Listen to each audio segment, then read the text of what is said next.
Have you ever noticed how tired everyone looks these days? Even after a full night's sleep, their eyes still carry a quiet exhaustion. They wake up and reach for their phones before they even rise from bed, endlessly scrolling for something, but finding nothing that truly nourishes them.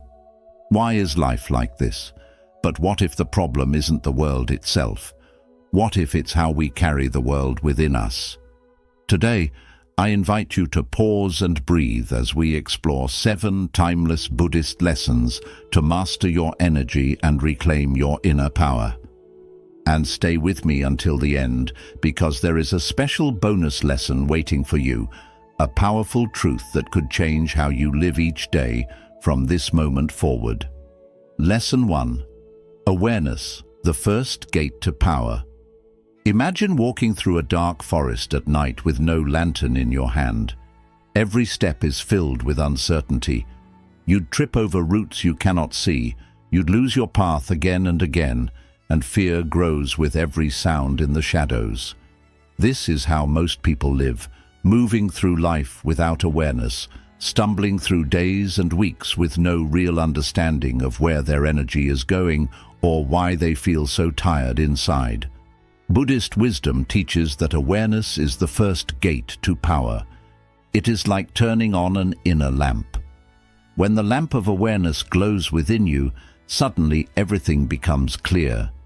You see your thoughts for what they are, passing clouds in a vast sky. You notice your feelings without drowning in them. You recognize when your energy is being wasted on worries, distractions, and pointless mental noise. There is a simple yet powerful metaphor in Buddhism. A mind without awareness is like water leaking from a cracked vessel. No matter how much energy you pour into your life, it keeps draining away without awareness to hold it. Your energy leaks through restless scrolling, through conversations that drain your peace, through thoughts that circle around regrets of the past or fears of the future. Without awareness, you become exhausted, not because of how much you do, but because of how you carry your mind. So how can you build this awareness in daily life? It begins with small moments. Right now, pause and take a deep breath. Feel the air entering your body, expanding your lungs and leaving softly. Notice your feet touching the ground, your shoulders relaxing. These simple check-ins, mindful breathing, scanning your body, observing your thoughts without judgment, are ways to keep your awareness alive. When a thought arises, simply see it as a visitor. Do not push it away or invite it to stay for tea. Just watch it arrive and watch it leave. When an emotion rises like a sudden wave, do not let it drown you. Feel it fully, breathe through it, and let it pass, like clouds drifting across the vast sky of your awareness. Awareness does not require hours of meditation in a monastery. It is built in small, consistent moments throughout your day. When you drink water, feel its coolness on your lips. When you walk, feel the earth holding your feet. When you speak, hear your own words. When you listen, be fully there without planning your reply.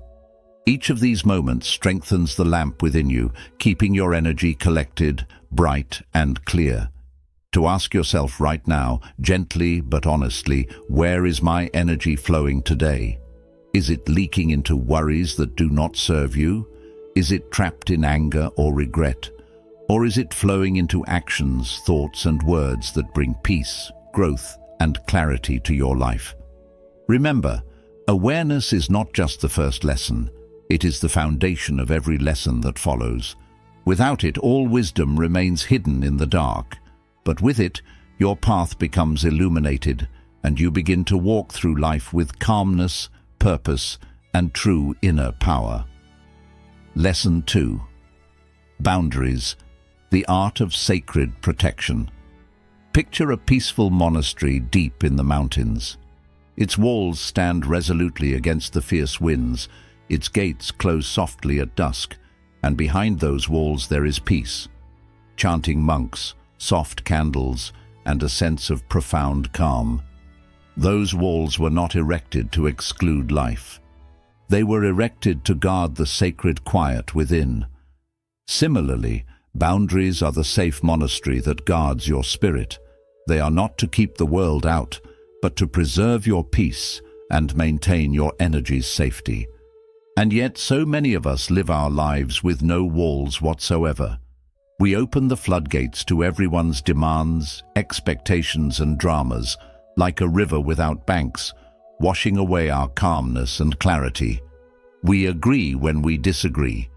We answer calls when we yearn for quiet. We pack our schedules with commitments that leave us depleted, without room to sit, breathe, and simply be. Buddhism instructs that guarding your energy is not selfishness, but an act of profound compassion for yourself. For only when your own vessel is full can you overflow into the world without bitterness or fatigue.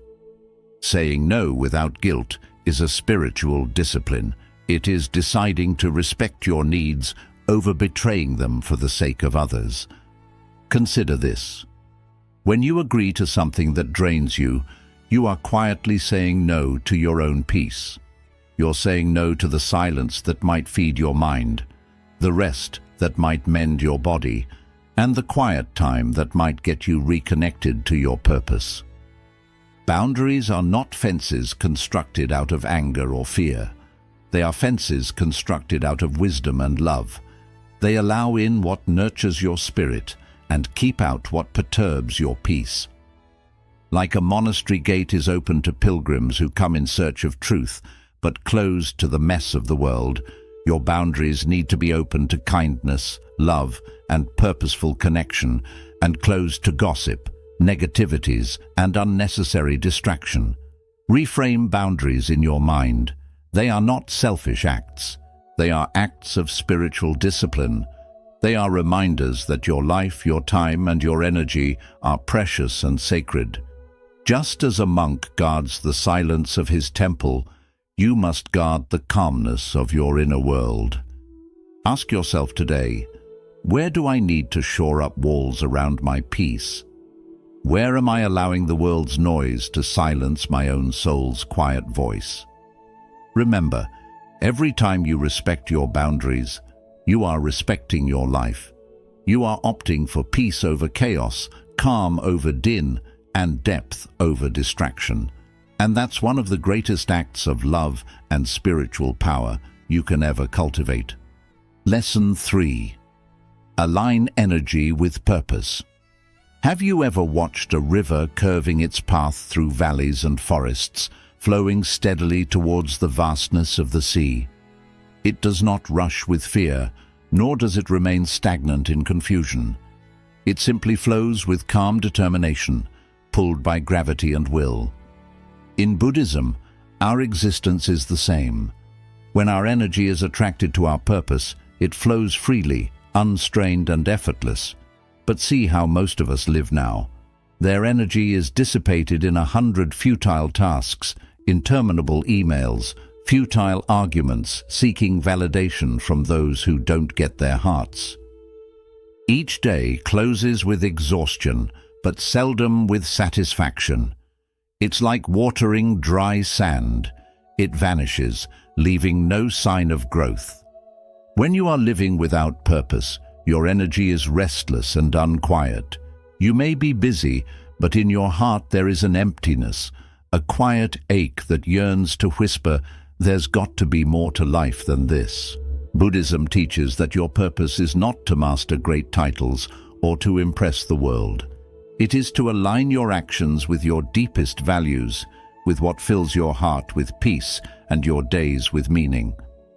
Then politely ask yourself today, what is my real purpose beyond just survival? What breathes life into your soul? What is it that fills you with peaceful happiness even when you are by yourself? Perhaps it is creating something beautiful. Perhaps it is healing, teaching, leading, or learning to live with compassion and understanding. Your call does not need to be significant to the world. It only needs to be true to you. Once you discover your purpose and direct your energy toward it, everything shifts. Choices are simpler. Distractions are no longer the king. Every step you make is purposeful because you know where you are headed and why you are headed in that direction. Your energy becomes that river, flowing steadily and forcefully to its true destination. But do remember that discovering purpose is not an epiphany. It is a conscious practice of self-awareness and truth. It is waking up each morning and asking yourself, how can I live today in a way that is congruent with what matters most? When your life runs with purpose, you are no longer split and depleted. You feel rooted, like a tree that remains strong in all the seasons. Your energy is no longer spent on what doesn't matter. Rather, it is funneled into your growth, your inner peace, and your quiet but mighty journey to the ocean of your authentic self. Lesson 4. Recharge daily, the Buddhist way. Imagine there is a candle lit softly in a dark room. Its flame glows softly, casting a soft, warm light in the darkness. But if the candle is neglected, if its wick is never cut, and it is left to the harsh blasts of wind, its flame will fade, dwindle, and be extinguished. The mind is the same candle. Without care, without times of quiet refuge, it too begins to burn out.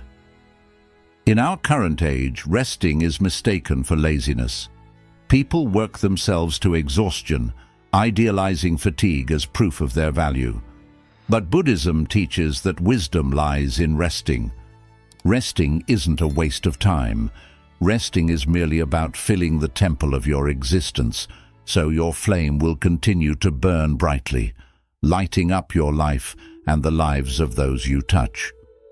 Buddhist rest is wakeful rest. It is not merely lying down or sleeping with the mind burdened with worry. It is mindful restoration. It is sometimes meditation, sitting quietly, observing your breath, feeling each inhale and exhale as a gift of life. It is sometimes walking slowly in nature, feeling the leaves rustle, the birds sing, the soft thud of your own feet on the earth. And sometimes it is simply sitting in silence, doing nothing but being present with yourself, without shame or obligation. These easy practices, meditation, mindful walking, quiet sitting, and aware breathing, are like trimming the wick of your candle and shielding it from gusty winds. They ground your mind, calm your energy, and strengthen your spirit. Think about it. When you return to yourself in peace, you're not retreating from life. You're stepping deeper into it because from there, you're unclouded. You begin to see what truly matters. You navigate your days more smoothly and less roughly. Your words are gentle. Your deeds are thoughtful. Your very presence becomes a healing to other people. Ask yourself today, when did I last rest? Not from weariness, but from love of self. You don't need to work to earn rest by burning out. Rest is your birthright. It is a natural rhythm of life, like the space between breaths, like the quiet between thoughts, like the darkness that gives rise to the dawn. So each day, take a few moments to reignite your inner fire. Secure it with quiet, feed it with peace, and let your life shine with the calm, steady light of a well-tinted candle, with wisdom and compassion. Lesson 5. Surround yourself with energy multipliers. Have you ever stood next to a quiet lake in the morning? The water is so calm that it mirrors the sky exactly. When you stand there, you are calm, quiet, and clear. Now, picture standing next to a stormy ocean. Waves crashing, winds screaming, the air heavy with upheaval. You are agitated, strained, almost lost in its chaos. In life, the people you stand with are like these waters. They reflect back their energy into your spirit, influencing how you feel, think, and behave. Buddha also taught that Sangha, your spiritual community, is one of the 3 jewels of life. It is just as vital as the teachings themselves. because even the purest of wisdom can be lost if you walk alone among those who drain your spirit. Wise friends are like quiet lakes. They reflect your best self back to you. They encourage your growth with gentle honesty. They remind you of your strength when you forget. Their energy multiplies yours, lifting you higher in silent ways. But if you are around those who gossip, complain, or get sidetracked with negativity, their energy taints you like dark color in clear water. You wake up one day to find your mind restless, your hope dwindling, and your peace disrupted by storms that were never yours to start with. This is why selecting your Sangha is a spiritual practice. It is not a matter of judging others, but of guarding your path. It is seeing that your energy is a valuable thing, and like a seed requires the proper soil to develop. Associate with those who see your light, not those who cower in fear of its radiance. Be tolerant with those who are happy for your growth, not those who resentfully fight against it. Besides humans, think of the places you inhabit daily, your home, your workplace, the coffee shops you hang out at, the online spaces you mindlessly scroll. They're all silent companions, shaping your energy without you even realizing it. A cluttered, chaotic space breeds a chaotic, cluttered mind. A space of serenity, simplicity, and beauty nurtures your soul. Like morning sun brightens the earth, even your cyberspace is not spared. Who you are following, what you are reading, what you are hearing in the news, all of it enters your mind and affects your energy. If your feeds are filled with fear, anger, or noise, how can your mind be peaceful? Keep your cyber Sangha as you keep your physical Sangha. Follow teachings that inspire you, stories that uplift you, and wisdom that soothes your heart. Take a few minutes today sitting in quietness and asking yourself, who are the lakes in my life and who are the storms? And quietly ask yourself, what spaces, physical or virtual, do I need to let go in order to guard my peace? Remember, having energy multipliers in your life is not loneliness, it is alignment. It is choosing to walk your path with those who bear candles, not swords in their hands, who build bridges, not walls, and who are surrounding you to remind you that peace is not something to search for, it is something to return to, again and again. Lesson 6. Transmute negative energy into wisdom. We often think of our negative emotions as enemies to be conquered. Anger, fear, sadness, jealousy. We push them away, hide them behind forced smiles, or let them explode uncontrollably, leaving ashes behind. But Buddhism teaches a gentler, wiser way. It reminds us that negative emotions are not enemies. They are unrefined wisdom waiting to be transformed. Think of anger as fire. Fire can destroy, burning down forests, homes, and everything we hold dear. But that same fire, when tended with care, can cook food to nourish a family, warm a cold traveler by the roadside, and forge steel into tools that build bridges. Anger is not evil in itself. It is energy. If you react blindly, it burns everything in its path. But if you pause, breathe, and observe it with awareness, it can fuel powerful change. Anger can become courage to speak the truth, strength to set firm boundaries, and determination to stand up for what is right. Or think of fear. Fear is like a heavy mist at dawn. When it surrounds you, the path ahead disappears, and all you see is grey uncertainty. But if you stay still and let the mist rise with the sun, you will see that behind it stands towering mountains of courage you never knew you possessed. Fear is a signal. It tells you that something matters deeply to you. It is not there to stop your journey, but to make you walk it with greater awareness and care. So how do we transmute these emotions into wisdom? Buddhism teaches the power of mindful observation. When anger rises, pause. Feel its heat in your chest, its tightness in your jaw. Breathe into it, without judgment. Ask yourself, what is this anger trying to teach me? Is it pointing to an injustice you must address? Is it revealing a boundary you need to protect? When fear arises, sit with it, gently. Feel its trembling presence. Ask, what is this fear hiding from me? Often, behind fear lies a calling towards growth, a new step that feels uncertain but carries the promise of deeper purpose. Reframing is the art of seeing these emotions not as problems to be fixed, but as teachers to be understood, and once you understand them, you can transform them with compassion into purposeful actions. Anger becomes assertive truth. Fear becomes quiet courage. Sadness becomes tender empathy. Jealousy becomes inspiration to cultivate what you admire in others within yourself. Remember, transmutation begins with acceptance. If you reject your emotions, they grow stronger in the shadows of your mind. If you embrace them with mindfulness, they soften and reveal their hidden wisdom. Today, reflect gently. Which emotion have I been fighting lately? What wisdom might it hold for me if I sit with it like an old friend, listening deeply and without fear? Know this: the greatest masters were not those who never felt anger, fear, or sorrow, but those who learned to transform these energies into compassion, wisdom, and purposeful action. You too can become such a master. Begin simply by breathing deeply, observing honestly, and walking gently with every part of yourself.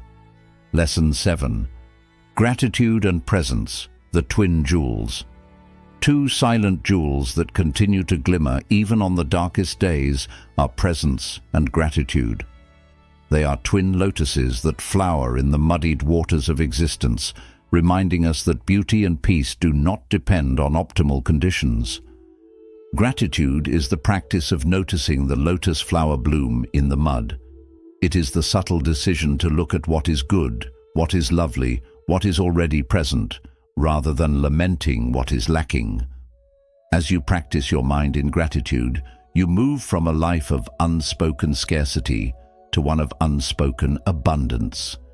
You start to appreciate the little miracles, the feel of sunshine on your skin, the compassion in a stranger's smile, the rise and fall of your breath like waves at the ocean, sustaining you with every moment. It is simple to make it through the day, conscious only of what you don't have. The mind, left untrained, roams searchingly, looking for issues to resolve, threats to evade, and injuries to shield. But thankfulness breaks this pattern. It speaks quietly and softly. Look closer. Beauty is found here as well. Slowly, gratitude reshapes the heart into rich soil where joy and contentment can grow, even in the darkest surroundings. And then comes presence, the second jewel. If gratitude is noticing the lotus bloom, then presence is feeling the cool water around it without needing to touch it. Presence is the act of being here, fully and completely, without holding on to the moment or hoping it disappears. It means letting life move through you, just as it is, without resistance or judgment. Living with presence lets you connect deeply with life. Eating becomes meditation. Walking turns into prayer. Listening becomes an expression of love. Presence brings you back to yourself over and over, and gently reminds you that peace doesn't exist in the future you're chasing or the past you're holding on to. Peace is here, in this breath, in this quiet, unfolding moment. Together, presence and gratitude create a life of quiet richness. Gratitude teaches your mind how to live with abundance. Presence teaches your soul how to live in the now. One shows you the gifts around you, the other helps you receive them fully. When both are practiced side by side, they build a strong foundation of calm, clarity, and happiness. Now, take a moment to ask yourself, what is one small thing I can feel thankful for right now? Then ask, am I truly in this present moment? Or has my mind wandered where my body is not? Remember, the lotus blooms not by avoiding the mud, but by rising through it. And you too can bloom, quietly and beautifully, when you root yourself in these two timeless treasures: gratitude for what is, and presence with what's here. Bonus lesson: do less, live deeper, the hidden strength of simplicity. Have you ever seen how the tallest trees stand still, how the deepest rivers move gently, and how the most peaceful souls shine with silent power? They hold a quiet secret, the wisdom of doing less and living more deeply. In a world that praises constant busyness, we wear our tiredness like a badge of pride. We pack our days with tasks, calls, errands, and endless scrolling, hoping it will bring us a sense of meaning. But Buddhism shares a truth that clears away all this noise. The more you chase after life, the more peace slips away. Doing less doesn't mean giving up on your dreams or becoming lazy. It means removing what isn't important, so what truly matters has space to grow. Picture a gardener trimming a tree. If he never removes the dead branches, the healthy ones can't thrive. In the same way, when you stop crowding your day with empty tasks, your life becomes deeper and more quietly beautiful. Here's a powerful practice for today. Pause and ask yourself, if I could only do 3 things today that truly matter to my heart and my future, what would they be? Then release the rest. At first, you might feel fear rising, fear of missing out, fear of letting others down, or fear of being seen as unproductive. But if you breathe through that fear, you'll find freedom waiting on the other side. Because life isn't measured by how much you do, but by how deeply you live each moment. Even the simplest day, lived with calm awareness, loving purpose, and clear intention, can be more meaningful than a whole life spent rushing without pause. Remember, even the sun takes its time to rise, yet it brightens the whole world. So today, choose to do less, but live more deeply. Sit quietly with yourself, sip your tea slowly, walk without checking your phone, and truly listen when someone speaks. Work with care and attention instead of urgency. And most importantly, remember this: your value isn't in how much you achieve, but in how deeply you live. Let your life be like the lotus, rooted in stillness, rising through the mud and blooming quietly for the world to see. Conclusion. As we close this journey together, hold on to this gentle truth. Mastering your energy means mastering your life, because your energy guides your thoughts, drives your actions, and gently shapes the rhythm of your days. It is the unseen force that decides whether you move through life feeling heavy or light, scattered or grounded, uneasy or deeply peaceful. Today, I invite you to take just one lesson from these teachings and bring it into your life. Maybe it's practicing mindful awareness, setting sacred boundaries, aligning your energy with intention, recharging with care, being around uplifting people, turning negative emotions into wisdom, or resting fully in gratitude and presence. Start with one. Let it guide you gently, like the soft light of morning, leading the world out of darkness. And as you go through this day, keep this reflection in your heart. Your energy is the scent of your life. Let it bloom with calm, purpose, and wisdom, so that everywhere you go, you don't leave behind signs of stress, but quiet traces of peace and light. If today's teachings touched your heart, I invite you to like this video, share it with someone who may need its calm, and subscribe to this channel for more timeless Buddhist wisdom to guide your everyday life. Together, let's keep walking this path of quiet strength, mindful presence, and peaceful purpose.